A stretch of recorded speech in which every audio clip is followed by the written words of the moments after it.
मेरे तमाम सुनने वाले मेरे लिसनर को अस्सलाम वालेकुम। अब मैं दूसरा लेक्चर शुरू करने वाला हूँ। तो पहले लेक्चर को हमने एक्सपोर्ट पेज का ख़त्म किया था।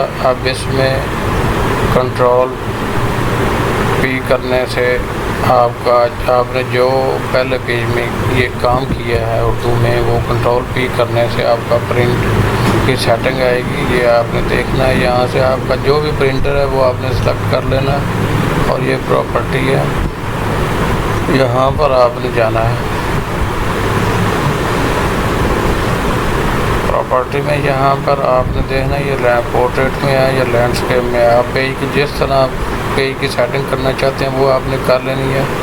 मतलब आप लैंडस्केप में पेज को प्रिंट करना चाहते हैं तो आपने ऐसे कर लेना। अगर पोर्ट्रेट में प्रिंट करना चाहते हैं तो आपने ऐसे कर लेना। और उसके बाद ये एडवांस की सेटिंग है। यहाँ पर आपने पेज का साइज़ जो आपने दिया है वो आपने देना है, जो आपने डॉक्यूमेंट में बनाया है। हमने A4 दिया था तो हमने ये A4 देना है, यहाँ पर ओके कर देना है। फिर हमने यहाँ पर ओके करना है। ये देखें ये प्रिंटर सेलेक्ट हो गया और यहाँ पर हमने तमाम सेटिंग प्रिंट की कर ली है। अब हम ओके करेंगे तो ये प्रिंट हो जाएगा, ये प्रिंट हो गया। और उसके बाद जनाब हम एडिट के मेन्यू में आते हैं। एडिट के मेन्यू में अनडू टेक्स्ट एडिटिंग, सबसे पहले ये कंट्रोल Z है। तो अगर आप कंट्रोल Z करेंगे तो आपने, अगर आपसे गलती से कोई आपने काम किया, मिसाल के तौर पर मैं ये लिखता हूँ इसमें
ये जनाब मैंने एक टेक्स्ट लिखा है।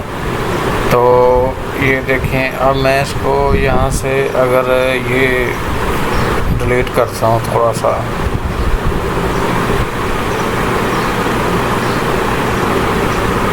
ये control bank shift bank arrow से मैंने सेलेक्ट किया है और इसको मैं डिलीट कर रहा हूँ। ये मैंने डिलीट के बटन प्रेस किया है।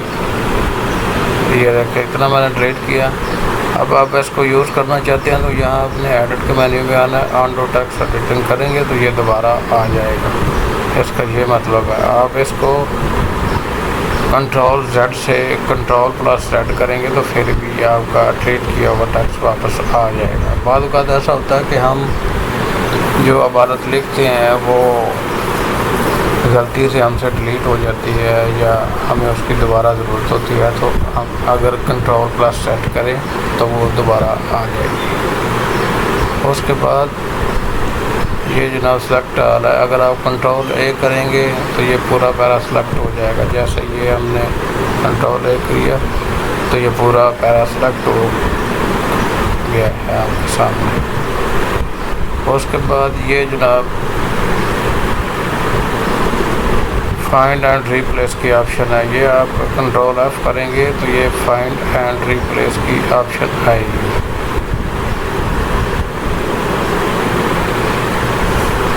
तो इससे हम ये करते हैं कि हमने कोई भी लफ्ज़ सर्च करना हो तो वो हम करते हैं, सर्च की कमांड मतलब यूज़ करते हैं। हम किसी एक लफ्ज़ की जगह मिसाल के तौर पर अल्लाह है, इसकी जगह पर हमने कोई और लफ्ज़ लिखना है, ये एक है, इसकी जगह पर हमने कोई और लफ्ज़ लिखना है, या कोई भी इसमें से हमारा जिसकी जगह पर हम फाइंड एंड रिप्लेस करना चाहते हैं तो वो हम इससे कर सकते हैं।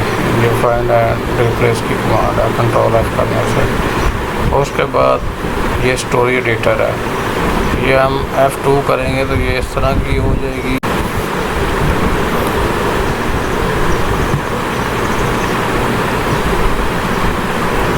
और उसके बाद ये प्रेफरेंसेस है, इसमें ये 4-5 ऑप्शन आ रही हैं। ये देखें एप्लीकेशन है, और F11 करेंगे हम ये तो ये खुल जाएगी हमारे सामने, ये पेज ओपन होगा।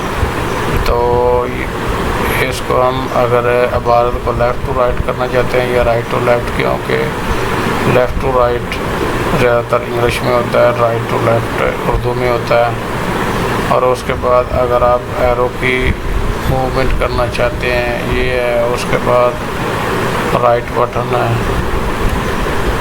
उसके बाद ये मार्जिन वगैरह हैं, यूज़र डिफाइंड है, कॉलम है, मतलब जो भी आप इसमें सेटिंग करना चाहते हैं आप एप्लीकेशन प्रेफरेंसेस पे कर सकते हैं। ओके करेंगे तो वो सेटिंग आपकी इसके ऊपर अप्लाई हो जाएंगी। और उसके बाद ये जनाब दूसरा है, ये डॉक्यूमेंट है, कंट्रोल F11 से भी आती है। ये डॉक्यूमेंट पेज है, ये आप इसकी सेटिंग करना चाहते हैं पेज की तो यहाँ से इंचेस में करेंगे, पॉइंट में करेंगे, मतलब सेंटीमीटर में, जो भी आप सेटिंग करना चाहते हैं यहाँ इस अपनी डॉक्यूमेंट की आप कर सकते हैं जिसमें आप काम कर रहे हैं। और उसके बाद ये स्टार्ट पेज है, पेज नंबर अगर आपने देने हैं तो यहाँ से आप अपने पेज का नंबर वगैरह चेंज कर सकते हैं। जो आपने मतलब है उर्दू पेज नंबर देने हैं, ये रोमन पेज नंबर देने हैं, ये सारा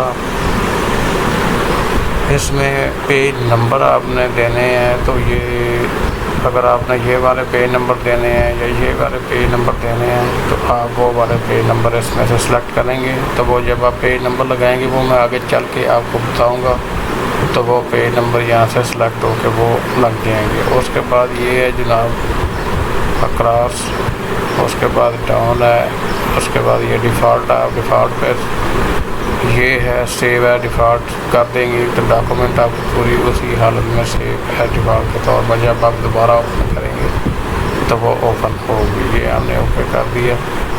उसके बाद जनाब ये वाली ऑप्शन आ गया है, ये टाइपोग्राफिक है F11। इसमें हम फर्स्ट पेज विड्थ करते हैं, मतलब अगर हमने लाइनों के दरमियान में स्पेस देनी है तो वो हम सेट करते हैं। और उसके बाद सब्सिक्वेंट स्पेस विड्थ है वो हम 25% या जितनी पहले आ रही है या ठीक है। अगर हमने बढ़ानी है या कम करनी है तो हम इसको सेट कर सकते हैं। उसके बाद ऑटो लाइन स्पेसिंग है, ये 50% आ रही है, तो आपने जितनी करनी है अपनी ज़रूरत के मुताबिक आप इसको कर सकते हैं। उसके बाद रिड्यूस 3, और उसके बाद नेस्टलिक स्पेस लतीन स्पेस, मतलब ये सेटिंग अगर आपको ज़रूरत है तो आप इसको चेंज कर सकते हैं, वरना ये ऐसे रहने दे जिस तरह ये आ रही है, इसकी आपको इतनी ज़्यादा ज़रूरत नहीं है। उसके बाद ये स्टोरी एडिटर है, इसमें आप अपने फ़ॉन्ट साइज सेट कर सकते हैं, 12 करना है या जितना भी आपने फ़ॉन्ट साइज़ करना है, प्रिंट फ़ॉन्ट साइज़ क्या करना है, आपने प्रीव्यू फ़ॉन्ट साइज़ क्या करना है, आपने ये वैसे लिखने का फ़ॉन्ट साइज़ क्या करना है, तो वो यहाँ से आप सेट कर सकते हैं। तो उसके बाद ये आखिरी ऑप्शन है कीबोर्ड प्रेफरेंस। ये आपका कीबोर्ड है, आप जिस कीबोर्ड में लिखना चाहेंगे वो आपके सामने ओपन होगा। आप कोई भी इनमें से कीबोर्ड सेलेक्ट करें। आप मैंने फोनाइटक कीबोर्ड सेलेक्ट किया, आप देखना चाहते हैं ये कीबोर्ड मतलब एक जगह पर क्या लफ्ज़ आ रहा है, बी की जगह पर क्या लफ्ज़ आ रहा है, तो आप यहाँ पर फोनाइटक कीबोर्ड व्यू पर क्लिक करें यहाँ पर, तो ये आपके सामने सारा कीबोर्ड ओपन होगा।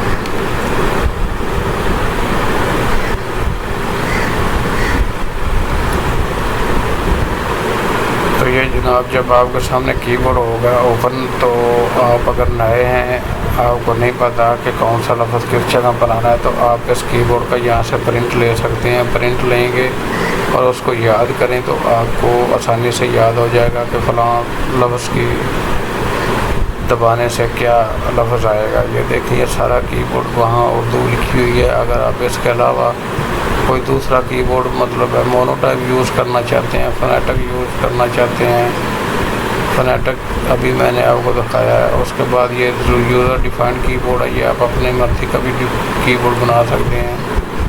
ये देखिए ये मोनोटाइप है, मोनोटाइप में ये कीबोर्ड आ गया। आप इसका भी प्रिंट लेके आपने जो कीबोर्ड अपना रखना है, आप इधर से उसका प्रिंट लेके तो ये आप उसको याद करके तो फिर भी आसानी के साथ आप अपने पास रख सकते हैं, ताकि आपको जब मौका मिले या टाइम मिले तो आप उसका मुताला करें।